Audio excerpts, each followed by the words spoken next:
ढलाई कंक्रीटिंग के बाद शटरिंग या फॉर्मवर्क हटाने का समय कई बातों पर निर्भर करता है, जैसे कि ढलाई किए गए हिस्से का प्रकार, स्लैब, बीम, कॉलम, मौसम और सीमेंट की क्वालिटी। सही समय पर शटरिंग हटाना बहुत जरूरी है, क्योंकि अगर इसे जल्दी हटा दिया जाए तो कंक्रीट कमजोर हो सकता है या उसमें दरारें आ सकती हैं। भारतीय मानक इंडियन स्टैंडर्ड्स के अनुसार शटरिंग हटाने के लिए कुछ सामान्य नियम नीचे दिए गए हैं। कॉलम, स्तंभ और दीवारें। कॉलम और दीवारों की खड़ी वर्टिकल शटरिंग को 16 से 24 घंटे के बाद हटाया जा सकता है। बीम और स्लैब। बीम और स्लैब छत के नीचे की शटरिंग को हटाने में ज्यादा समय लगता है, क्योंकि इन पर ज्यादा लोड होता है। स्लैब।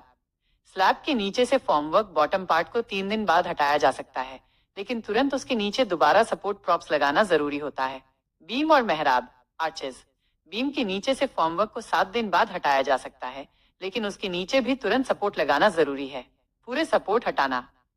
स्लैब। अगर स्लैब का स्पैन 4.5 मीटर तक है, तो पूरी तरह से सपोर्ट हटाने के लिए 7 दिन का इंतजार करना चाहिए। अगर स्लैब का स्पैन 4.5 मीटर से ज्यादा है, तो पूरी तरह से सपोर्ट हटाने के लिए 14 दिन का इंतजार करना चाहिए। बीम और मेहराब। अगर बीम का स्पैन 6 मीटर तक है, तो सपोर्ट हटाने के लिए 14 दिन का इंतजार करना चाहिए।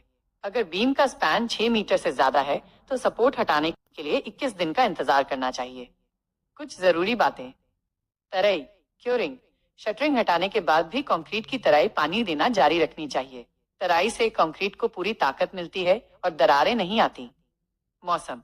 ठंडे मौसम में कंक्रीट को सूखने और मजबूत होने में ज्यादा समय लगता है, इसलिए शटरिंग हटाने का समय बढ़ाना पड़ सकता है। सीमेंट की क्वालिटी। अगर आप रैपिड हार्डनिंग सीमेंट का इस्तेमाल कर रहे हैं, तो कंक्रीट जल्दी मजबूत हो सकता है। सुरक्षा और मजबूती के लिए शटरिंग हटाने से पहले हमेशा किसी सिविल इंजीनियर से सलाह लेनी चाहिए।